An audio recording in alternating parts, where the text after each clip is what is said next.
What is up, guys? Welcome back to the channel. My name is Travis. Of course, this is TWA Motorsports, and today we are back on the white Trans Am. I didn't even pick anything up from the last video. This is actually the next night. I just went in, I was tired. And here's the problem. We're in crunch time now. I have to have this to my window tint guy in like 2 days. And so I've got to get the back finished. Remember in the last video, we did the front, we did the brakes, we dropped it, put the strut brace on, put the brake master bracket on, new brake lines. So I need to do that same stuff in the back. And so we need to get this thing off the ground. That's the very first thing we're going to do.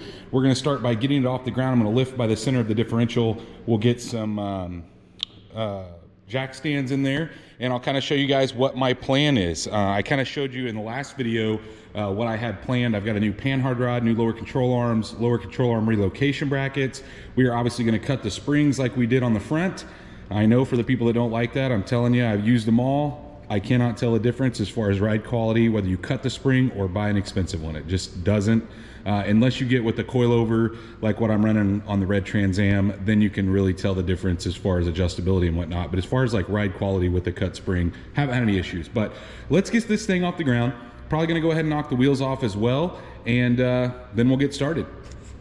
Now, once we have it obviously off the ground, the wheels off, and I've got the jack stands here at the very beginning of the lower control arms. You can see them right there. I've also got my jack protectors on there. It's like a rubber piece that goes on top, kind of helps cushion that. But in order to get the springs out, which is what I want to do first, look, the bump stops are completely gone.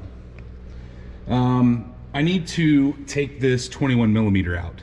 So you can see this 21 right here. I'm gonna go ahead and knock it out of place.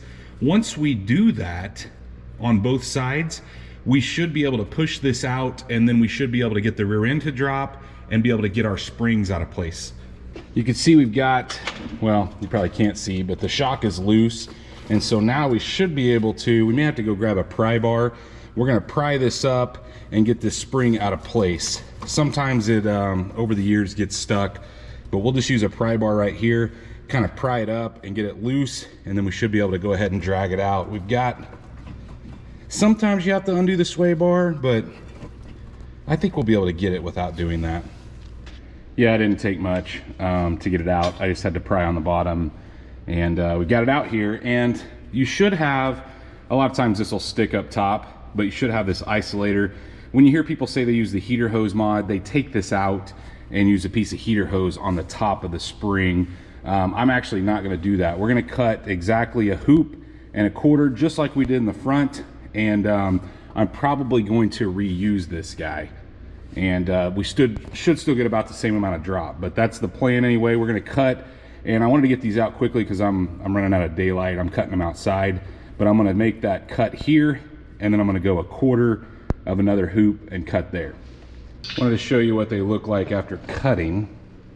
So this is the one we just cut. This is the extra set that I had laying over there. And I know it looks like we cut a lot, but I don't actually think these springs are the factory springs, so that's why I didn't use those. These are the ones that were laying over on the floor. But cut this one hoop, and then a quarter is what we cut off of them. So I'm gonna do that to the other spring. I'm gonna clean them up real quick. Like I said, I'm running out of daylight, so I wanna spray them with some paint, and then I'll let them set overnight. So, but then we can go ahead and install the rest of the stuff.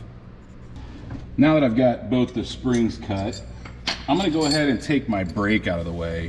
Remember, we painted an extra set that I had, and so I'm using a 16 millimeter to keep the inside from spinning, and then we should, holy cow, that's probably going the wrong way. That could be part of it.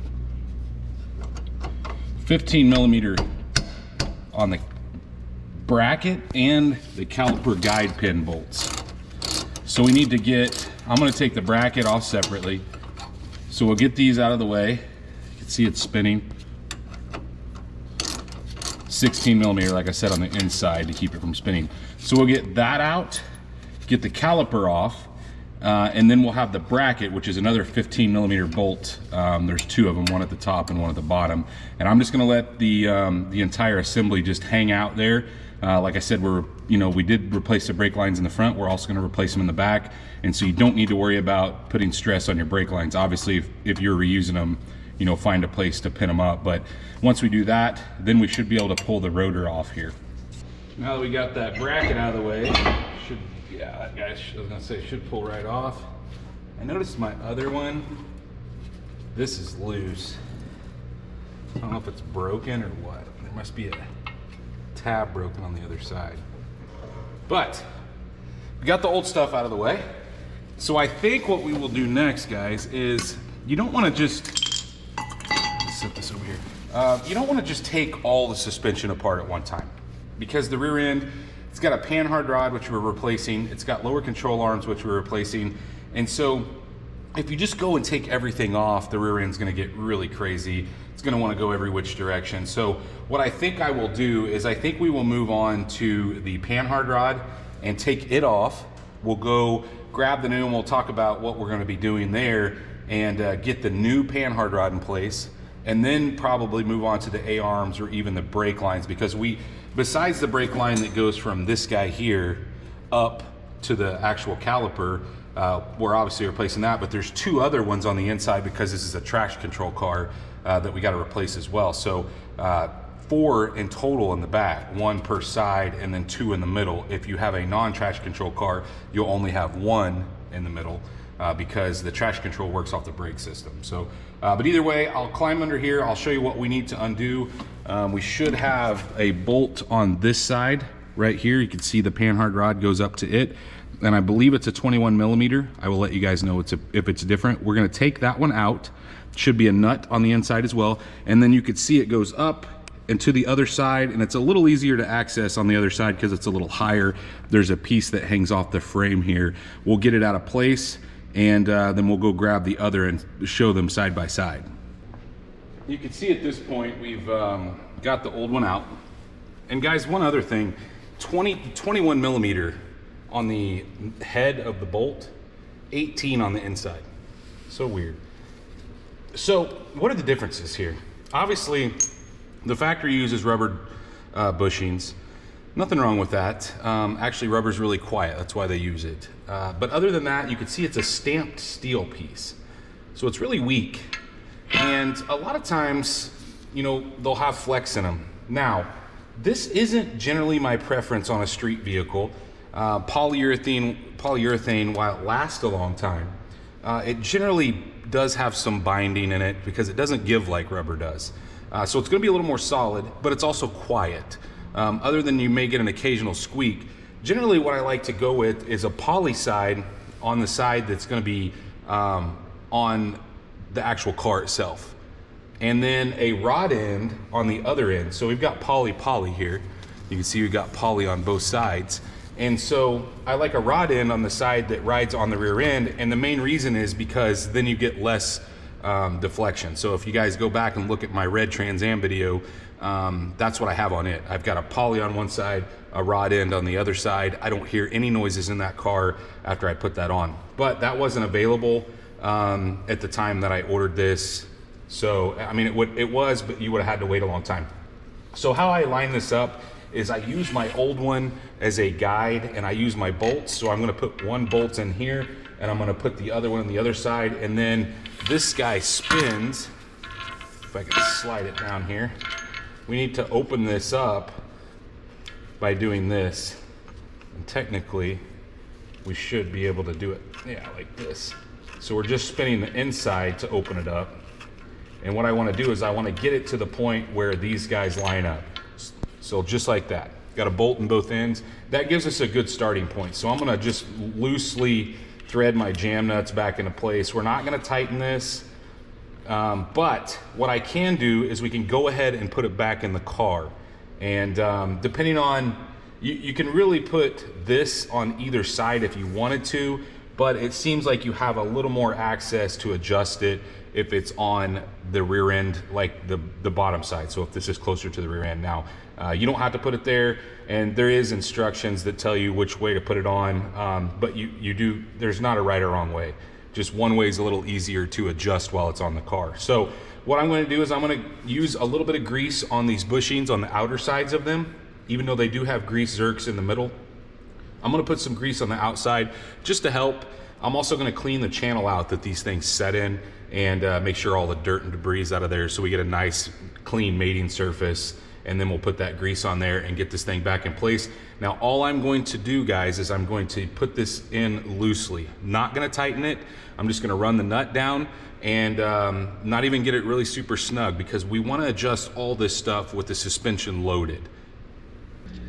So the instructions actually say to put the adjuster on this side, which, like I said, guys, it's easier to reach on this side anyway. But one thing I forgot to tell you is make sure that your grease fittings are pointing down both here and on the other side.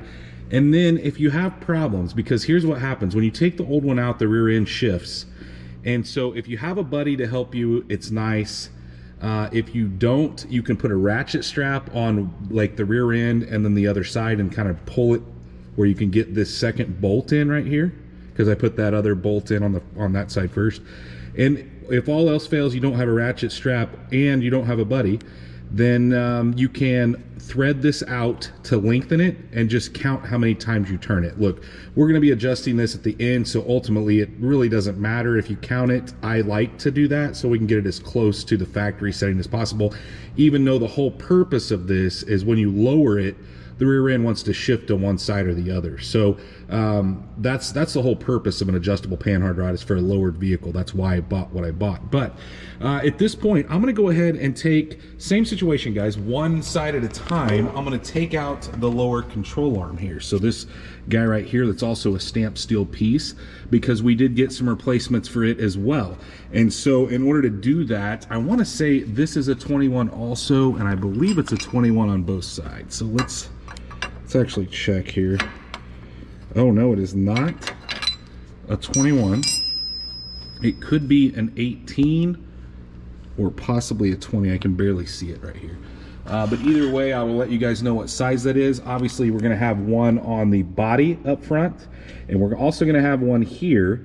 And so what I'm going to do is I'm gonna take the one off. It doesn't really matter which one you take off first, but they probably are gonna have a little bit of a load on them, because they are tightened with the suspension loaded, so with the weight on the car. So they may be kind of a pain to move around, but you can get to them, get them loose, and then we'll pull this lower control arm completely out on this side.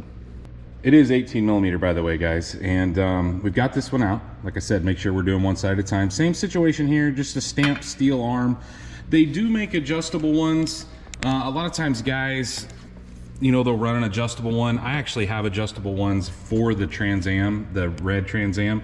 But on this, I just chose to go with this. This was kind of a kit, which I'll list all this stuff in the description down below, but this is a kit that came with this and the adjustable panhard rod. So that's why I chose to go with what I went with. Same situation here, you know, on the red Trans Am, I did like the poly end on one side, the side that goes to the body, and then I did a rod end on the side that goes to the rear end, just to keep the noise down and to keep from binding. So these will bind because the poly bushings, but look, ultimately I'm not taking this thing to the track really. I just figured it'd be a good time to upgrade while we were doing all this. So what I'm going to do, I'm going to go ahead and put the bolt in the front and get it lined up. But the back, there's some more stuff that we're going to do, because we're going to be putting in a lower control arm relocation bracket. And so that is what this guy is. But there's a little more required in order to put that in, and I'll show you that here in just one second. I'm going to go ahead though and get some grease on this, clean that channel out, put some grease on this, which, by the way, guys, it does come with grease. So make sure that you do put some on here, and get this end in, and then we'll talk about what we need to do next. The next thing we need to do is we need to take this bracket off. You can see I unplugged the ABS sensor and unhooked. There's a little plastic clip right down here that I unclipped. But we need to get this bracket off, because in order to get that lower control arm relocation bracket on, we need to cut this actual piece that holds the e-brake line. So this guy right here, we have to cut that because it won't go around the new relocation bracket. So in order to do that, there's several things that we need to do. You can see I've already unhooked it from the e-brake. And so guys, if you use a pair of needle nose pliers, you can pull that spring back and get that guy off there. It is kind of tough, but you can do it. And then unfortunately, I didn't want to do this right now, but we're gonna have to crack that brake line right there in order to get this bracket out of the way. There's just no ifs, ands, or buts. We've got to do it. And so I'm gonna go ahead, use my line wrench, knock this brake line loose, and get this out of the way. And then we can pull this whole bracket off. I'll kind of try to show you guys it beside, or once I get it out of here. That's the only thing holding it at this point. As you can see, I got the brake line loose. Guys, it took a, I believe it was a 12 millimeter line wrench to get that guy loose. Obviously, we pulled that little clip off, and I've got the brake caliper sitting right here. Not my favorite method because obviously it's gonna leak. I may go try to grab a vacuum cap to kind of cut the leaking down. As a matter of fact, I'm going to just put a vacuum cap on that. But we've got this bracket, and what I was telling you guys is it won't sandwich around the lower control arm piece. Let me show you it. This right here has to go in the center of this. Well, obviously that's not going to work. So what we're going to have to do is we need this piece obviously to hold our e-brake line, but we are going to have to cut this off right here.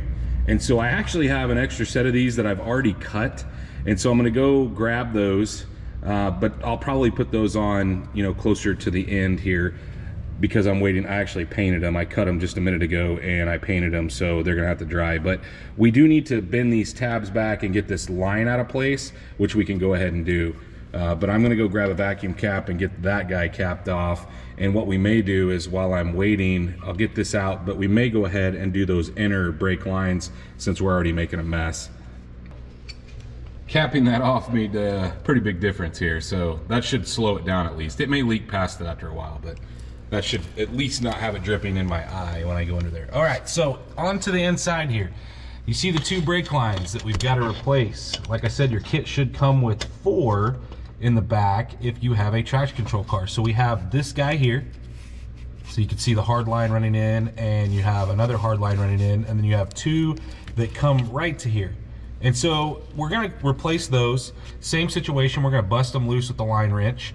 Not a really good way to show you guys while I do it, but similar situation. We're gonna loosen.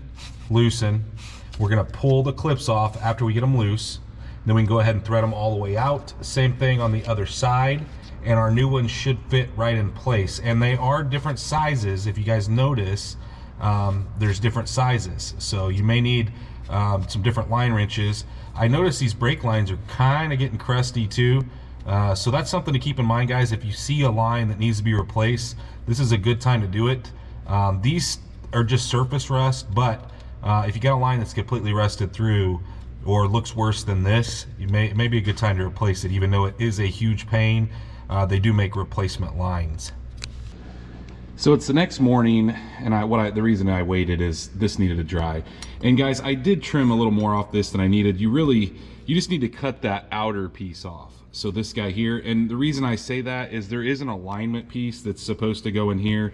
It's gonna be okay. I don't think we're gonna have any issues, but just so you know, don't trim this much off. Trim it to where that alignment piece that sits in the center goes. I don't know why I thought I needed to trim it. I don't know. It's been a while since I've done one of these.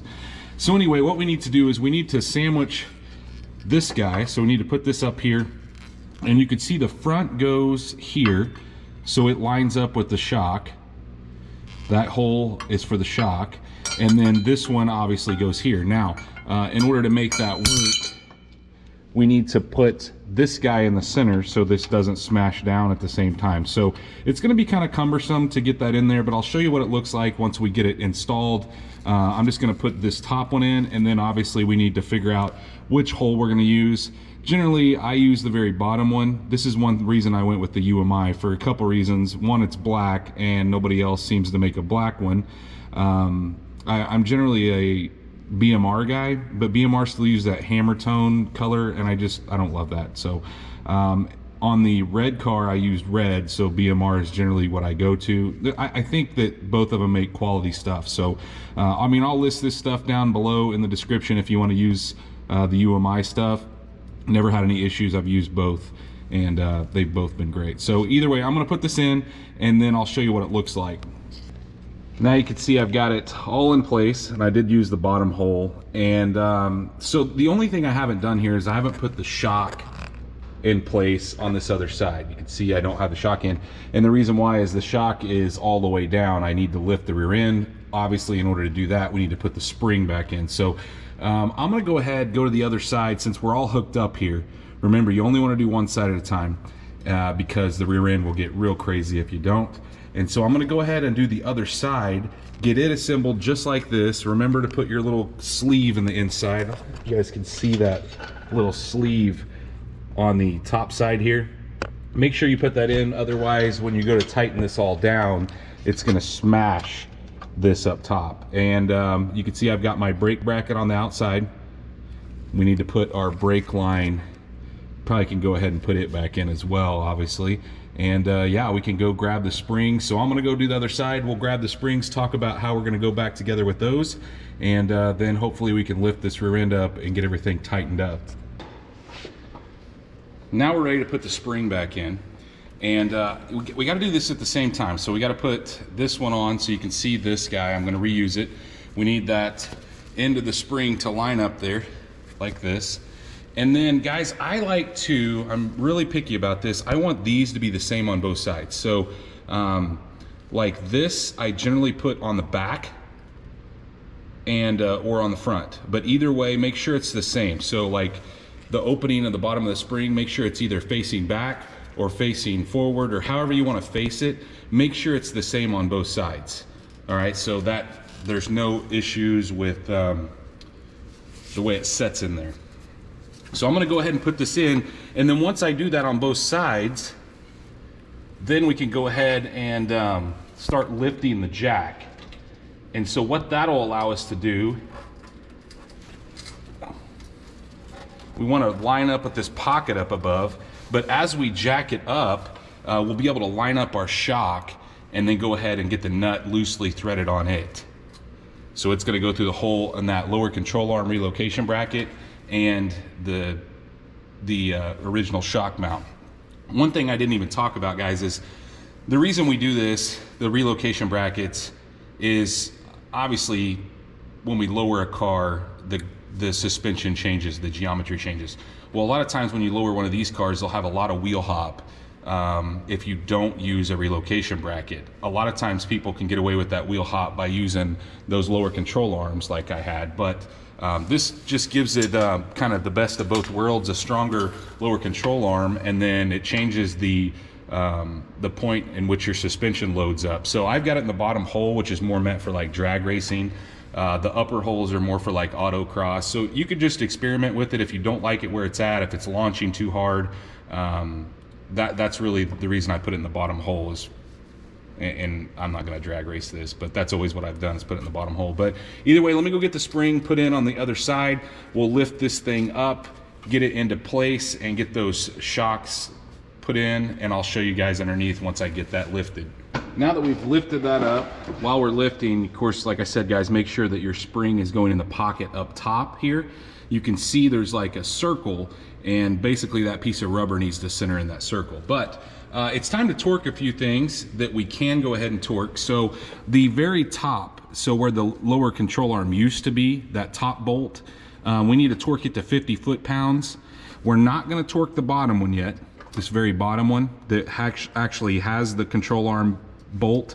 We're not going to torque it yet, but the top one we can torque to 50. And then the shock stud, I did have some issues getting that lined up, guys. I had to lift this thing, and I actually had to clamp the leading edges together. So where the lower control arm has the shock mount hole and then the original shock mount location, I had to actually use a pair of vice grips to pinch that together to get that to line up and to get the nut started. But we can torque the bottom of the strut, or shock I mean, to 80 foot-pounds. So we're gonna torque those two things, and then we'll move on. Now that we got everything snugged up, everything torqued that we can torque, I'm gonna move on to the brakes. And so we've got our new rotor, rear driver's side. Make sure you put the right one on the right side. We're gonna go ahead and get it in place. And then, very similar to what we done on the other side, I'm gonna go grab the bracket, the caliper bracket itself, and we're gonna replace the bushings. We're gonna replace the hardware, and we're gonna make sure that the pins have plenty of grease on them. So I'm gonna go grab that and we'll show you guys what I'm talking about real quick, just like I did on the front. So when I say these guys, these rubber pieces, and these slide pretty good, but they're just about out of grease. So what I'm gonna do, I'm gonna clean this opening out because it's kind of gross. We're going to pull off our old one. You're gonna need several towels handy here, guys. Unless you don't care to make a mess. I don't want to get paint or grease on my new paint. So we got that cleaned up. We need to grab our new ones. Should come with the brakes. It's always a good idea to replace them because a lot of times they'll have cracks in them you don't see. Once we get that new boot on, we're just going to go ahead and put, I'm actually going to use some that's on this middle section. We'll get this all greased back up, and remember, do both sides. And once we get that there, it's making me crazy because I'm like printing up these. I'm getting my fingerprints all over it because my hands are dirty, but we can wipe it off in a minute. We get this back in, make sure you get it seated, and then I'm going to go ahead and loosely thread in the 15s. Actually, you know what? We're going to put the hardware in too. So the hardware goes in just like the old, it just snaps in place. So this will come with it as well. Hopefully you guys get it with it. Sometimes that sneaks its way out of the packages, I've noticed. And then we're going to put a little bit of grease in here, like right here and here where those slide, and then we'll put it on with the 15s. Once you get this on, you can be crazy like me, wipe it off, but we're going to grab the brake pads and go ahead and put them in. And it does have a wear indicator on the front one, or sorry, on the back one. So the front one does not have that. I'm going to go ahead and try to put it in. The other thing, guys, is I did go ahead and torque this down. That bracket, that's nice. That bracket torques to 160 foot-pounds on this car. How crazy is that? And then your caliper guide bolts, they torque a little bit lighter than the front at 27 foot-pounds. So what I'm going to do is I'm going to get these pads in place. You can see the wear indicator right there. We'll get the pads in place, and then we will go ahead. I've already torqued the bracket, but we'll slide the caliper up into place and get the guide pins in. Same situation here. Normally I would put it on the pad, but I'm putting it on the actual piston instead. Seems to make a little bit less of a mess. And then on the inside here where these pads are going to ride,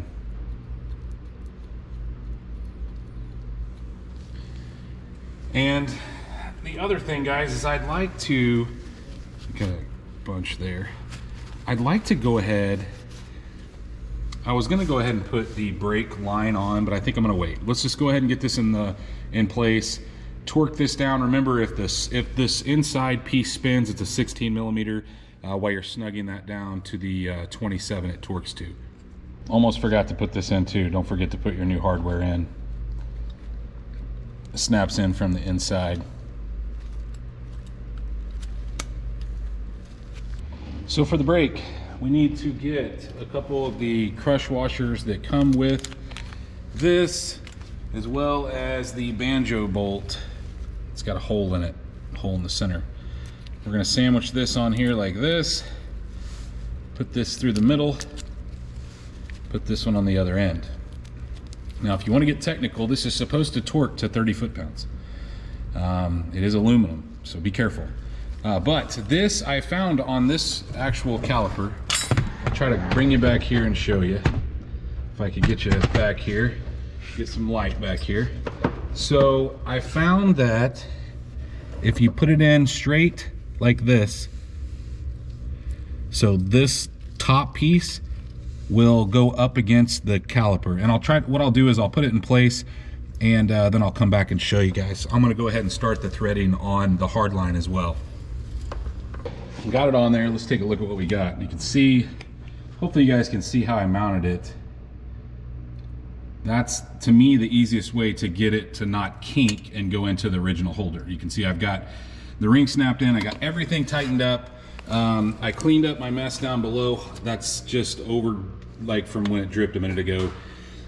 So at this point, guys, what I'm going to do is we need to bleed the brakes, and we need to tighten up all the rear suspension. Now, the adjustable part of the panhard rod there, we're going to leave it till last once we get the wheels on. But for now, what I'm going to do is I'm going to lift the rear end up. I'm going to move the jack stands from where they're at there onto the rear end so we can get the weight of the vehicle on the rear end. And once I do that, then I can go through and tighten it. And it's pretty simple. UMI says to tighten everything to 72 foot-pounds. So the bottom of the lower control arm there, that one we did not tighten, still loose. That needs to go to 72. The front that goes to the car of that A-arm goes to 72.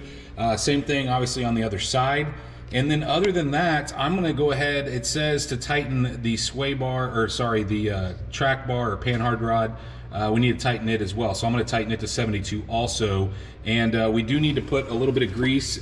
It says 1 pump in each one of those grease zerks. So remember, we've got grease fittings on pretty much everything we installed as far as bars go. So we need to go ahead and put grease in all of those as well while we're down here. But let me get it moved around, and I'll show you guys kind of underneath once we get it situated on the jack stands. Let's take a look at what we got going on before we bleed the brakes.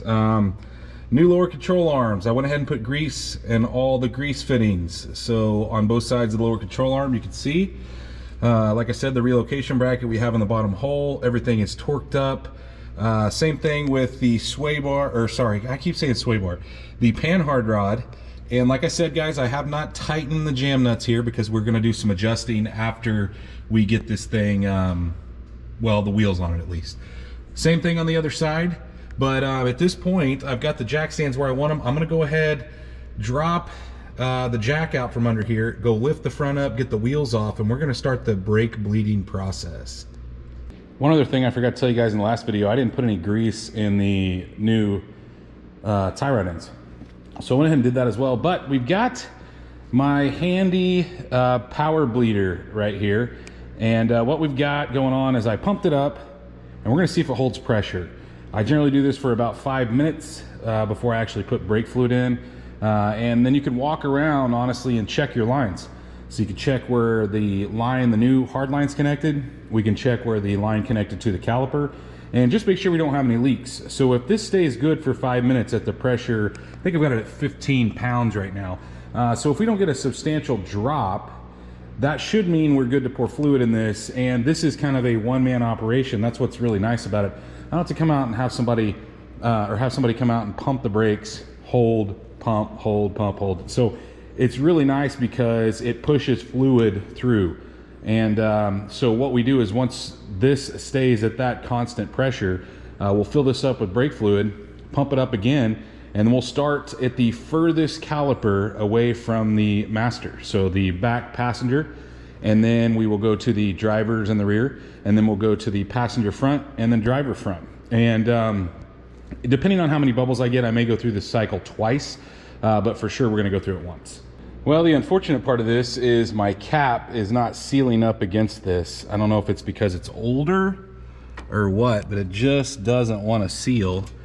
And so that makes it to where we're gonna have to do the old-fashioned way of pumping the brakes. We're still gonna go in the same method, meaning we're gonna start in the back and work our way to the other back, to this up here, and this guy.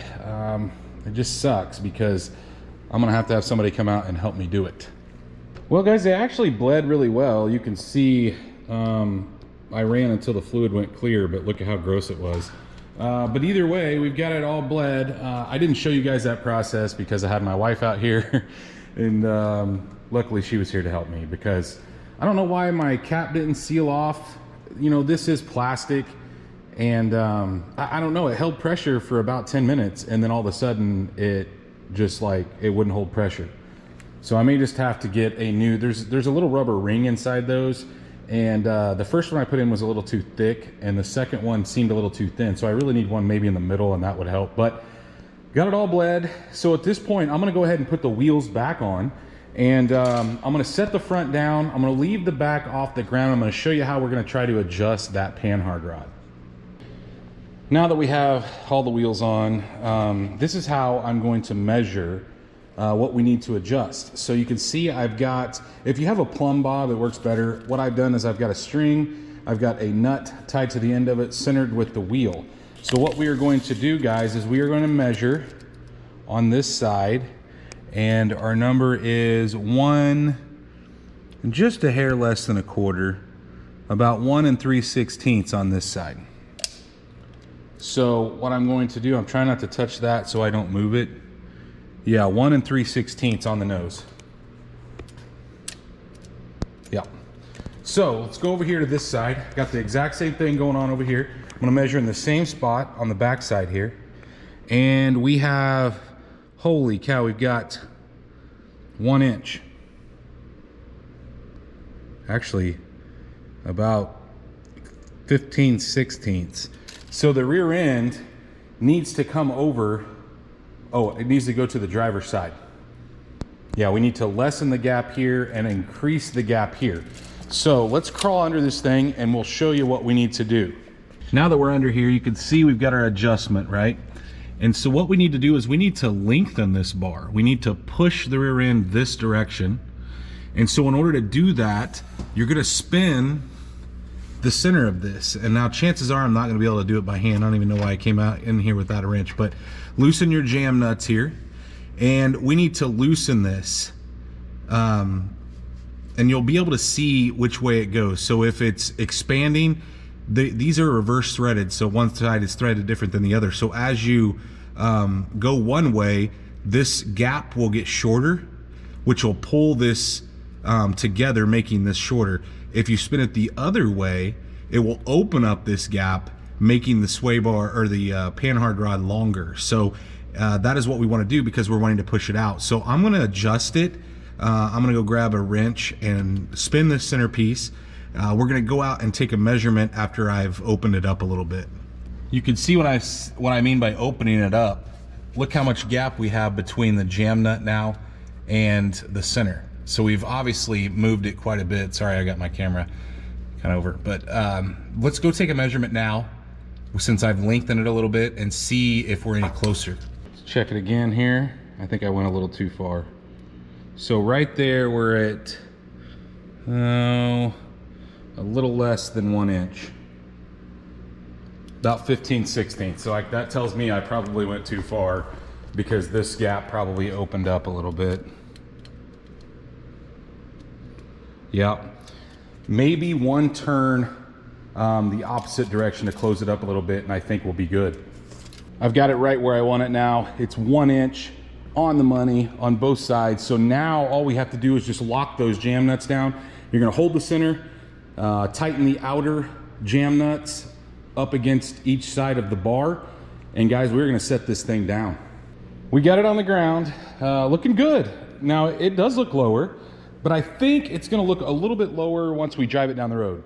You know, a lot of times the wheels kind of cup up under when this thing's coming down, but definitely looks good, guys, I'll tell you that. And so here's what I'm thinking. I got this window tinting appointment. I've been thrashing to get this thing together. And now that we got it together, what I think I'll do is I'm gonna try to at least hose it off. I don't think I'm gonna get like real in-depth detailing, but I may wash it off a little bit. And then I will show you guys at the end of this video here, we'll do another walk around, hopefully with the windows all tinted and it cleaned up just a little bit, because it still has, you know, from when we blew out all the jams, all the junk on the trunk and on the, you know, on the back of the car. So I'd like to get it at least cleaned up, and maybe we can get it outside in the sun so you guys can see it, maybe up there on my driveway so it's nice and level and we can kind of step back and take a look at it. So I'm ready to go to the window tint shop, and we'll come back here in just a second, guys, and show you what it looks like. So guys, I just got it back from the window tint shop, and that's why I was thrashing to get all this together, but I parked it up here so we could see it on level ground and kind of look at the differences. There is one thing I did not show you guys and I haven't fixed, and that is the brake bleeder on the passenger side front. would not allow me to bleed. I know I told you guys I bled the brakes, but I was just trying to thrash to get it together because I've already canceled one window tint appointment on this because of the weather, and I didn't want to miss this one because we're supposed to get some bad weather later on this week. So I wanted to have a good day. So the brakes are not great right now, and maybe I'll show you guys a video of me replacing that. It's just seized up. I'm gonna have to heat it up and get it out, which sucks. I really wish I'd have tested that obviously before I painted it, but hey, you know, you live and learn. Either way though, it's definitely lower. You know, it's not like slammed, but it's about right. It's honestly about perfect for what I'm looking for, guys. Probably came down about an inch or so in the front, about the same in the back. I did just fill it up with gas. I don't know if that makes, you know, I don't know how much weight these things can handle, but I got the windows tinted, 5% on the back, of course, and then 5% on the sides. I didn't tint the front windshield because it's got some marring from windshield wipers in the past, and I'm not sure if I'm going to replace this. Obviously you can see our interior is still pulled apart, but the brakes are looking good. You know, I've got a pretty clean sweep on all the pads other than that front one, so I know I'm just gonna have to bite the bullet and bleed them. But yeah, I think it looks a lot better, and like I said, guys, it actually rides just as good as it did before, so I can't tell any difference cutting the springs, like I said earlier in the video. And then no squeaks from the suspensions, no rattles. It seems to handle good. It's not fast, I will tell you that. After having some of the cars I've had, this thing is it's kind of a turd, but it was fast for its day, that's for sure. But I didn't buy it to be fast, to be honest with you. I bought it to have fun with the family, cruise around, and that's what I ultimately want to do with it. Now, could it be bought? Yeah, I would probably sell it.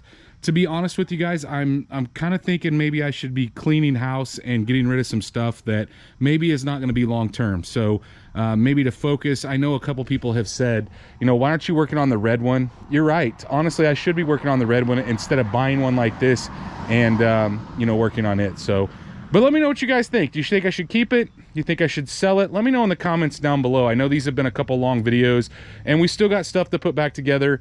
Obviously, I've got some more stuff I want to do on this, but if you guys are interested in buying it, I would entertain offers. The other thing is, I think next, after, obviously we do some interior, we got some more interior stuff to do, but if I do keep it and nobody buys it, we need to do something with the wheels. They are absolutely nasty, and I didn't even want to put them on. I was planning on stripping those down and polishing them up before I got the window tinting appointment, but I just ran out of time. Just not enough time to work. Anyway, guys, if you have enjoyed this video, let me know in the comments, and of course, like always, smash that thumbs up button. If you guys are not subscribed, go down there, hit that subscribe button. Of course, ring the bell icon that notifies you every time we drop a new video, and stay tuned to see what we work on next.